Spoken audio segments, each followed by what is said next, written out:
Assalamualaikum warahmatullahi wabarakatuh. Kami dari kelompok H ingin mempresentasikan hasil diskusi kami mengenai tentang ketiga LH kesehatan kerja. Terlebih dahulu, sebelum pembahasan kami ingin memperkenalkan nama. Saya atas nama Asriani Darmin selaku moderator dengan nomor induk mahasiswa 220201602010 dan teman kelompok saya atas nama Dirayan Burabadi dengan NIM 220201602017. Dan saya atas nama Hasrian Nasimudin dengan nomor induk mahasiswa 220201602021. Saya atas nama Muhammad Rizwan dengan nomor induk mahasiswa 220201602004. Selanjutnya kami akan menjabarkan materi satu persatu. Baik, saya atas nama Asriani Darmin dengan nomor induk mahasiswa 220201602010. Di sini saya akan menjelaskan mengenai tentang pengertian kesehatan kerja, di mana yang kami temukan ada dua referensi, yaitu menurut Undang-Undang Pokok Kesehatan Republik Indonesia Nomor 9 Tahun 1960 Bab 1 Pasal 2. Yang kedua yaitu menurut Undang-Undang Nomor 23 Tahun 1992.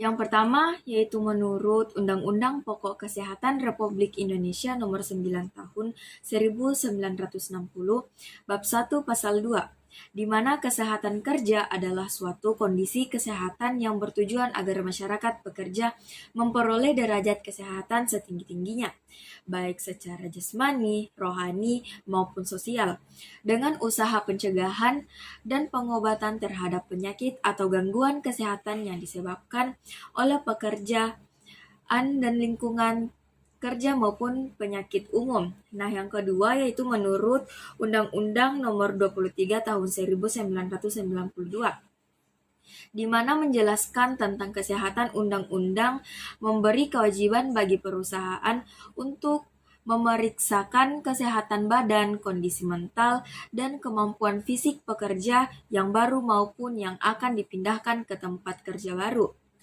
sesuai dengan sifat-sifat pekerja yang diberikan kepada pekerja, serta pemeriksaan kesehatan secara berkala.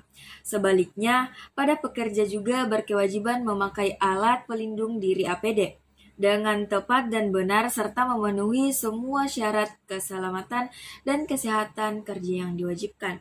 Itulah penjabaran dari saya mengenai tentang pengertian kesehatan kerja. Selanjutnya saya akan memberikan rekan kelompok saya untuk menjelaskan materi selanjutnya. Materi selanjutnya yaitu tujuan kesehatan kerja. Adapun tujuan dari kesehatan kerja adalah memelihara kesehatan di lingkungan kerja, karena penyakit akibat kerja dapat dengan mudah timbul karena disebabkan oleh pekerjaan, bahan alat yang digunakan maupun lingkungan kerja. Suwardi dan Daryono 2018.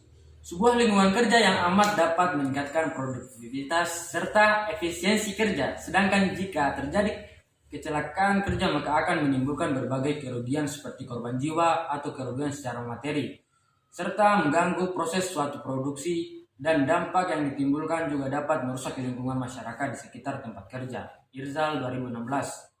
Agar pekerja memperoleh derajat kesehatan setinggi-tingginya baik fisik, mental maupun sosial, tujuan tersebut dapat dicapai dengan usaha-usaha preventif, kuartif, dan rehabilitatif terhadap penyakit-penyakit atau gangguan kesehatan yang diakibatkan oleh faktor pekerjaan, lingkungan kerja, serta penyakit umum. Kesehatan kerja dapat dicapai secara optimal jika tiga komponen kerja berupa kapasitas pekerja, beban pekerja, dan lingkungan kerja dapat berinteraksi secara baik dan serasi. Sumaur 1996.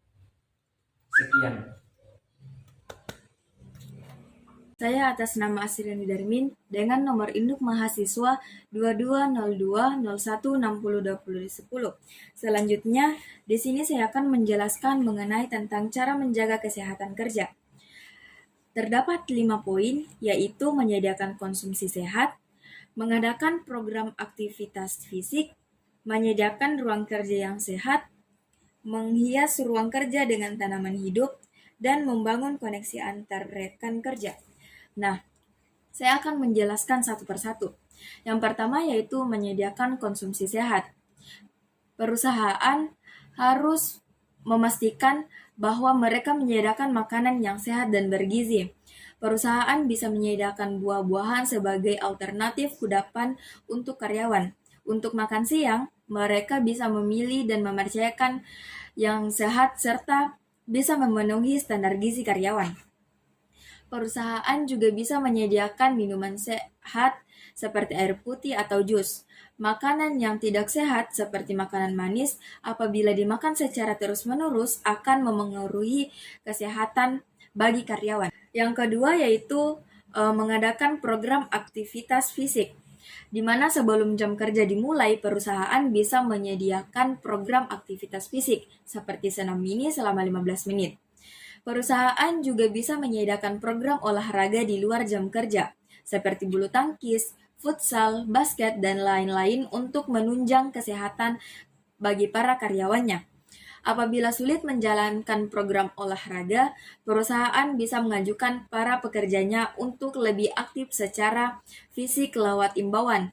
Contohnya, mengimbau untuk menggunakan tangga daripada lift, jalan-jalan singkat di jam makan siang, dan lain-lain. Yang ketiga yaitu menyediakan ruang kerja yang sehat. Seperti yang dijelaskan sebelumnya, ruang kerja yang sehat bisa membawa banyak manfaat bagi karyawan dan perusahaan. Ruang kerja yang baik memiliki sirkulasi udara yang bagus. Tentunya hal ini penting mengingatkan karyawan yang membutuhkan udara yang sangat segar untuk dihirup. Perusahaan juga bisa menyediakan balkon atau tanaman hijau di lingkungan kerja sebagai tempat relaksasi. Kekayaan alami juga membuat lingkungan kerja menjadi sehat. Meskipun ruang kerja yang disediakan bersifat indoor, apalagi penggunaan lampu fluorescent di ruang kerja berpotensi menyebabkan sakit kepala dan mata bagi para pekerjanya. Poin terakhir terdapat membangun koneksi antar rekan kerja. Tak hanya kesehatan fisik, mental dan emosional para karyawan juga perlu dijaga karena keduanya saling berpengaruh. Bangunlah koneksi dengan semua rekan kerja. Caranya sederhana, tunjukkan saja dukungan untuk mereka ketika bekerja atau mengejar target dalam proyek. Bangun juga kepercayaan kejujuran antar kolega di kantor karena ia merupakan hal emosional dalam membangun lingkungan kerja yang sehat. Sekian dari penjelasan saya mengenai tentang cara menjaga kesehatan kerja.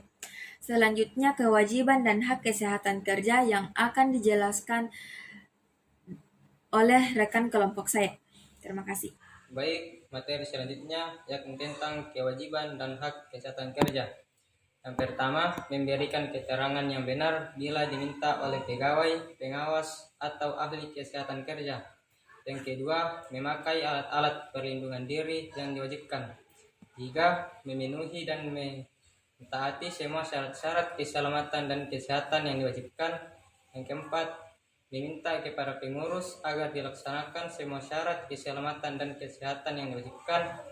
Yang kelima, menyatakan keberatan kerja pada pekerjaan yang dimana syarat keselamatan dan kesehatan kerja serta alat-alat perlindungan diri yang diwajibkan diragukan olehnya kecuali dalam hal-hal khusus yang ditentukan lain oleh pegawai pengawas dalam batas-batas yang masih dapat dipertanggungjawabkan. Sekian. Perkenalkan, nama saya Andi Raya Ramburabani dengan NIM 220201602017. Baik, saya akan menjelaskan tentang tugas pengurus dan pengawas dalam hal keselamatan kerja. 1. Memeriksa kesehatan badan, kondisi mental, dan kemampuan fisik dari tenaga kerja yang akan diterimanya maupun akan dipindahkan sesuai dengan sifat-sifat pekerjaan yang diberikan padanya. 2. Memeriksa semua tenaga kerja yang berada di bawah pimpinannya, serta di bawah pimpinannya secara berkala pada dokter yang ditujukan oleh perusahaan dan dibenarkan oleh direktur. 3. Menunjukkan dan menjelaskan pada tiap tenaga kerja baru. 4. Kondisi-kondisi dan bahaya-bahaya serta apa yang dapat ditimbulkan dalam tempat kerjanya. 5. Semua pengamanan dan alat-alat perlindungan yang diharuskan dalam semua tempat kerjanya. 6. Alat-alat perlindungan diri bagi tenaga kerja yang bersangkutan. 7. Cara-cara dan sikap yang aman dan melaksanakan pekerjaannya. 8. Bertanggung jawab dalam pencegahan kecelakaan dan pemberantasan kebakaran serta peningkatan keselamatan dan kesehatan kerja dalam pemberian pertolongan dalam kecelakaan. 9. Melaporkan tiap kecelakaan yang terjadi dalam tempat kerja yang dipimpinnya pada pejabat yang ditunjuk oleh Menteri Tenaga Kerja. 10. Secara tertulis menempatkan dalam tempat kerja yang dipimpin dalam semua syarat keselamatan kerja yang diwajibkan